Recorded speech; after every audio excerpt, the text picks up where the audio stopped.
Yo, yo, yo, what's going on, you guys? It's your boy 3 Stacks in this thing, baby. Representing Team Kings of Games, of course. And today I'm coming at you guys with PRANKIDS. I decided to try to break this deck.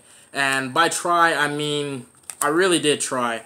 I'm not sure if we did it. You know, this is nothing ridiculously cancerous. But what I have here is a PRANKID build that can put up 3 negations and have a pretty strong follow-up in the form of not only either your Rocket Ride or your Battle Butler, or if you want to get planned instead, it will be your Doodle Doodle Doo, Bow Wow Bark, or your Rip Rooster, but also the follow-up that comes from the floating from your PRANKIDS when you use them to make that follow-up in the first place. So in order to use your follow-up, you give yourself more follow-ups. So you have your opponent's going to play through 3 Omni Negates, or, you know, it could just be 2 Negates plus a Floodgate. After they play through those, then you're going to flip your Pandemonium or your plan, and you're going to summon either Butler or Rip Roaring Rooster, whichever the situation calls. And if you don't need a board wipe them, then you don't summon your board wipe on them. You just play your Tempo Swing card, you play your Recovery card in their turn, and you're just going to get a huge shift in the tide of the game. It's going to go to your favor. So basically this deck's putting out 4 interruptions, 3 negations plus a board wipe, or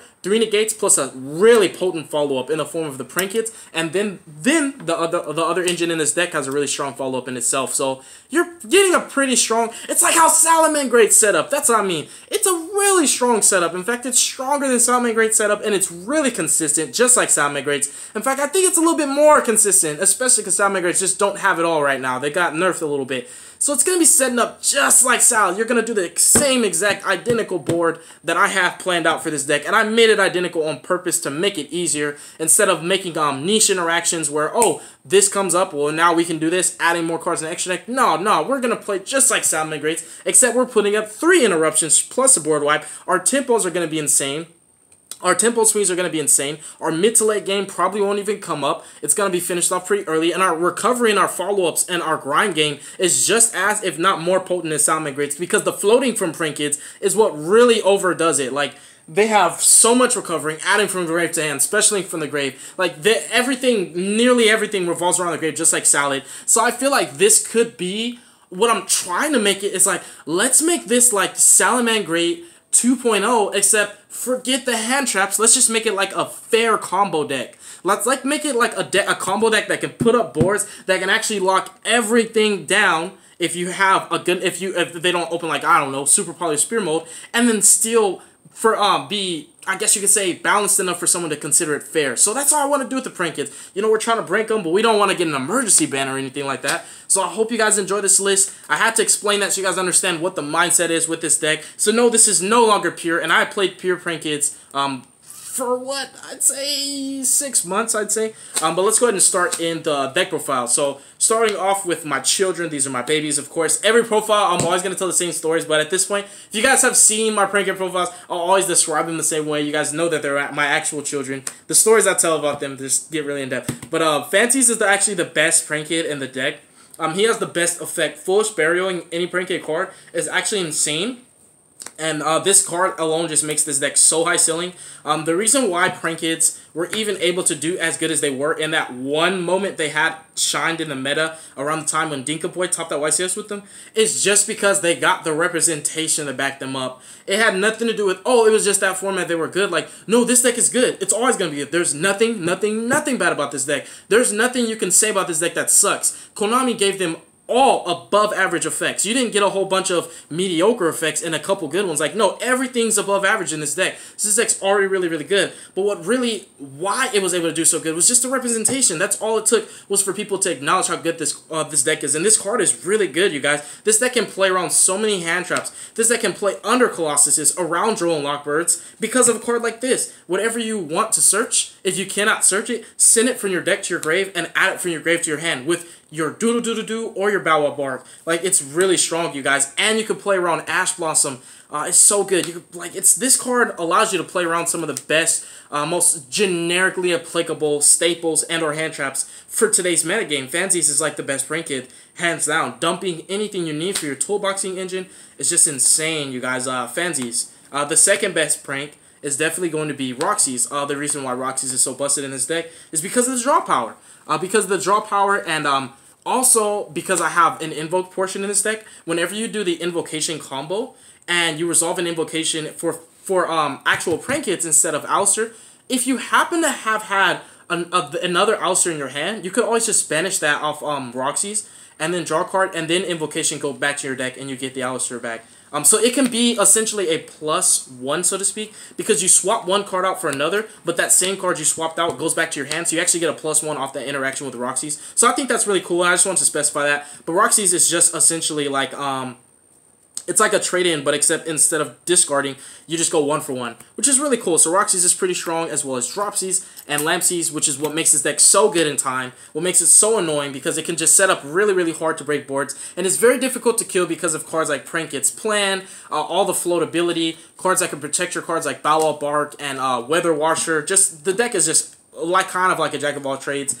And then these cards just make it even more difficult to kill, because you can burn your opponent and gain life points. And because these all have different levels, what's really cool is you can toolbox into any XYZ that will be from the rank of 1 to 4 in this deck. Because you can always, like me, I put out Dwellers and like Totally Awesomes. I was trying to find a good generic rank 3, a good generic rank 1. You know, this deck can do stuff like that because they spam each other so consistently. And if you guys didn't know, I think that Lampsies resembles aggression. I think that Dropsies resembles depression. I think that Roxy's actually resembles fun, and that Fansies resembles freedom. I mean, the dude literally has, like, Teletubby pajamas. He has a Vortex legs. He's dabbing on you, bro. Like, Roxy's, they look like they're having fun. These guys clearly all look depressed. I don't know what's up with him. I told a story about him being gay. We don't know. And then Lampsies, like, they're all literally going Super Saiyan on you guys. Like, bro, the Prankids are pretty awesome. The fact that they have such cool artwork that you can't really take them serious because they are children, and that they actually do win duels. Like, man, I remember that meme that it's just a prank, bro. Man, people got tired of that. Like, Prankids are good, dude. They are. They really are. And just because you don't see them being played, it does not have anything to do with them being nerfed, not being good enough. It's just, look, dude, people just copy each other too much. People flock. You have a lot of people just following trends. It's just like fashion in modern society. You're going to see people wearing the man bun all the time, and everybody wearing the man bun's always going to say, I was the first person to wear a man bun. The same thing. You know, you're going to have that a lot. And with Prankids, that's the unfortunate thing is, you know, they're one of those decks that were not supposed to be rogue when they came out. I feel like Prankids were supposed to be meta when they came out, but they ended up becoming rogue. So it's even more unfortunate for them. But anyways, the only normal summons of the deck are actually Planet Pathfinder. This used to be the only normal summon, and I played it for 6 months. Yes, I am the Planet Pathfinder OG in this deck. Like, literally, like, we introduced this into the Prankid strategy, essentially. And I noticed ever since then, people have been playing Planet Pathfinder. But the other normal summon we included into the deck now is Ouster.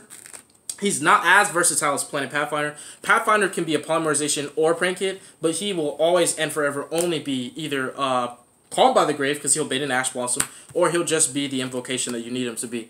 So he's still pretty strong, though. You definitely want to play 2, because he's the best hand trap bait ever. Nobody wants Ouster to dissolve, bro. If you have a hand trap, you stop him. Because if the first thing you do is normal Ouster, they automatically think you're playing an Invoke. Because you haven't shown any other cards, that's the only thing they have to work with, so they're just going to hand trap it. And then we also have ORCUSTs. One of each ORCUST for the monster lineup. Now you guys see it. We're playing Invoked, Prankid, ORCUST. One of the interruptions obviously comes with the ORCUST combo. The other one comes from the Invoked. So, yeah, you guys will get to see. Watch. We'll show you guys.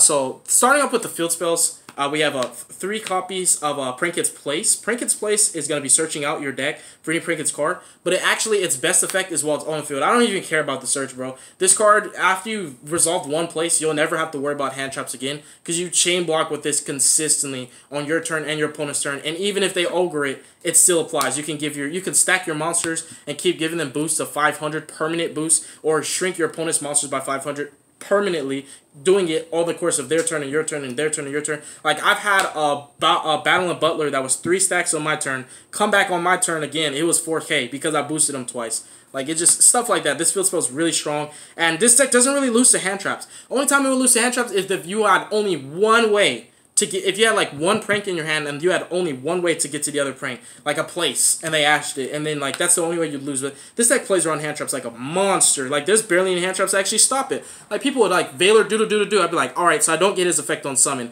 So instead of searching what Doodle was gonna search, Fansies effect, dump that target anyways. Oh, you ash the Fansies. Okay, well, let's just go ahead and use Doodle. Grab 2 cards back. So now you've thrown 2 away, and I've got 2. So you've literally went -2. Like, this deck's so strong in that regard. We also have 2 Meltdown. It protects you when you're going second. The most important thing is not about searching Ouster, but actually protecting you. Your fusion summons cannot be interacted with, which is really cool. And I also play Double Plant. because poly is still important in this deck. And if you ever don't open enough ways to get invocation, it's nice that poly is easier to search out. So you need other ways, because sometimes to go full combo, you need to resolve invocation and poly, which is unfortunate, but it happens that way sometimes. And then we also have one Optimus Prime and one set rotation for our field spells. So yeah, pretty field spell heavy deck. Field spells are my favorite types of spells. But all these generate a ton of advantage. Typically, you want to resolve all of them in one turn. You should, if you resolve all three of these in one turn, that is full combo. Next up, for the best spell in the deck, that is either a starter, an extender, follow-up, or a recovery card, it is literally Instant Ramen. Instant Fusion is the most versatile spell in this deck, simply being because it can start your combo, it can finish off. It's a one-card Borosword. It's a top deck OTK. I wish I could recycle it and just make sure I always have 3 Instant Fusions in my deck at all times, because, man, it sucks. Dude, you can resolve this forever, because you always gain life points, so you never run out of them unless your opponent's killing you. So you could resolve Instant Fusion, 10 times in a duel, technically speaking.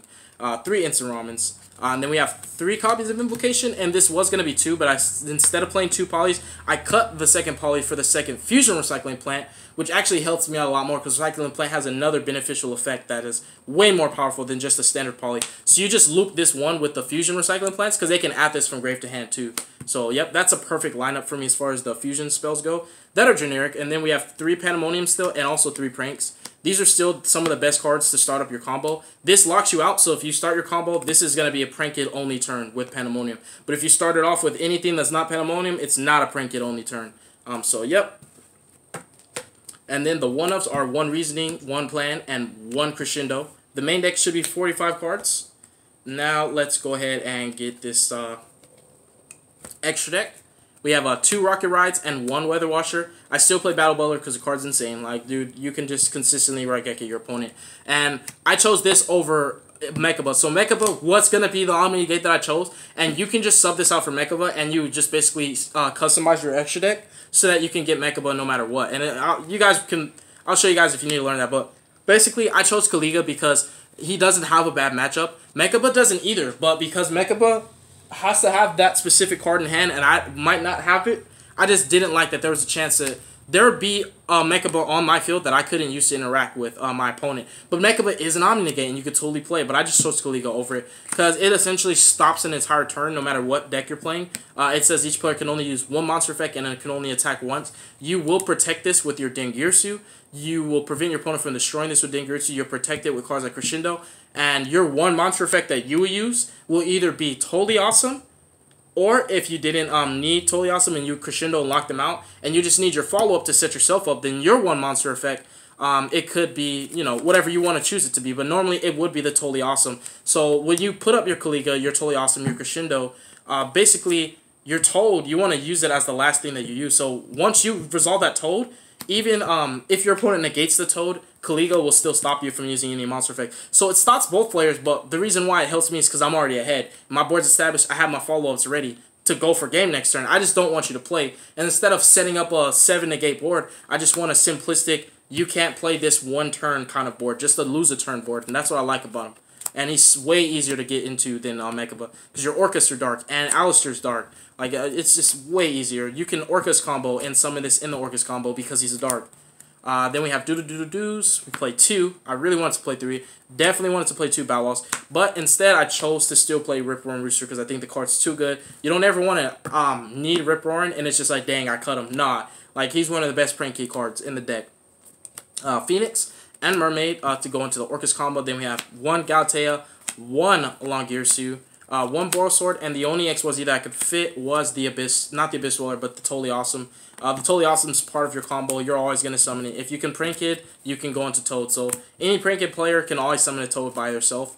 It's just the other cards like the ORCUST and the Invoked that kind of just add more emphasis to how potent the board can be, and also make it a lot more impermeable, and just more solidified. It's just harder to break, and it just gives you that competitive edge you need so that you can play consistent and competitive Prank Kids. Don't get me wrong, they do come at the cost of these 3 Garnets, but always keep in mind that Prank Kids are ridiculously consistent. And if you guys see what I actually took out for the ORCUST, you guys would know, I didn't sacrifice consistency at all. We took out a Prank Kids, the Trap, Like, we took out niche cards. Like, we literally took out PRANKIDS Plan. And basically, because I was already playing Invoke PRANKIDS, that's what's funny.